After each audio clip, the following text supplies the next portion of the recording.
Well, I seen your work, and Facebook recommends, when you find all kind of.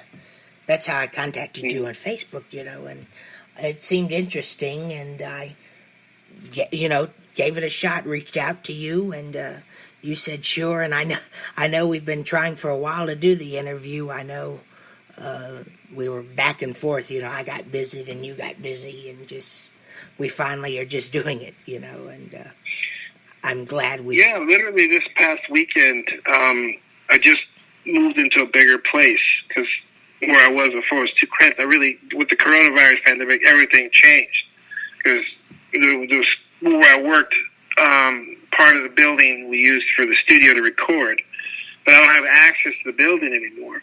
Hmm. So my wife and I decided, let's get a bigger place and let's just dedicate one room to your studio. And that's what I've been doing all weekend. But let me tell you, I just turned 49 and I feel it, man, in my bones. It's rough. It's hard work putting a studio together.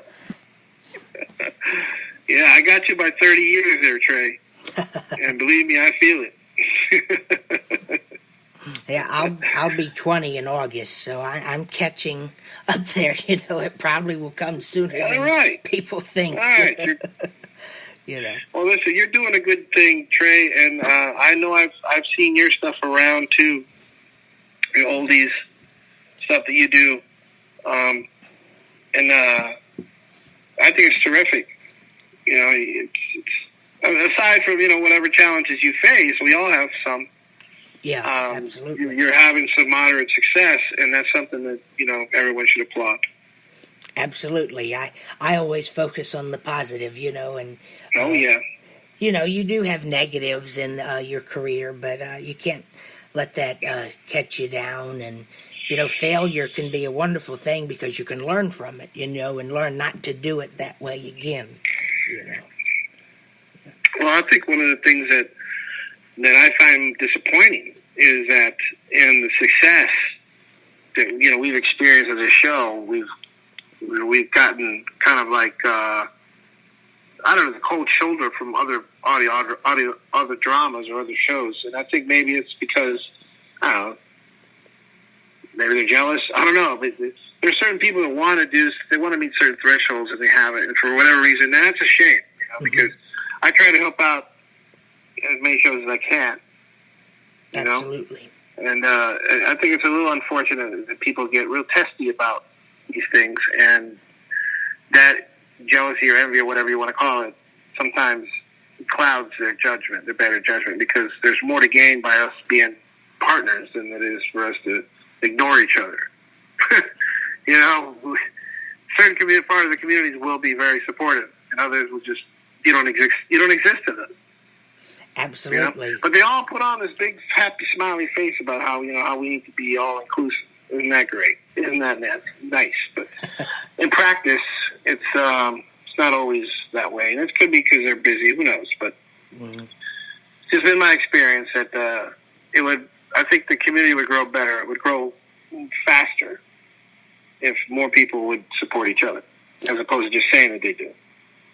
Absolutely. Which is why, as soon as I hang up with you, I'm going to turn on all your shows and just play them back to back and see what happens. Maybe you should do that for us. Thank you. Yeah, we're in this together. We help out each other. The industry, as a whole.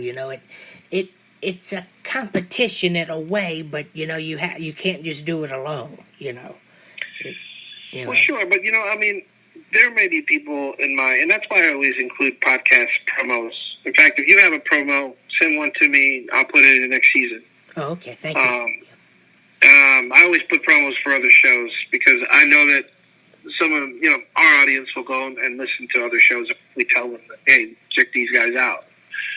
And that's always helpful. And I know they do that for us as well. There's some that do, and we're grateful for that. We're growing, man. We want to help other people grow too. Absolutely. Yeah, I do that too with other shows. I, play the promos and stuff, and I go on other shows to promote my show, and and it's It's very interesting, and you get a lot of people, to check it out. At least you hope that's your goal. And, Well, I hope all your listeners will check out our show. Make sure you put a link in there, and make sure you send me what you're done, and I'll put it on all our social media, and get you get some new people to listen to you. Absolutely, yeah. I'll send you a link to the interview, because it's recorded, then I edit it, and I'll send you a link so you can listen to it, and I'll put your link for your show in the thing so people can go to your show. Perfect. That'd be awesome, Trey. Absolutely. Well, JV, thank you very much for letting me talk to you. It's been fun. Thank you very much. Yeah, the pleasure was mine, Trey. Anytime. Thank you. You have a good day. You too, sir. Thank you. Okay. And that was Mr. J.V. Torres. Thank you very much for listening. I hope we gave you some entertainment, some informativity, creativity, or just all-around happiness in your Monday morning. Thank you very much. Join us next time when I interview, let's see, because we have a lot of interviews coming up. We're getting busy again. Join us Wednesday, July 29th at 1 p.m. Central Time when I interview writer Mr. Fry Gaylord. Thank you very much, and God bless you all.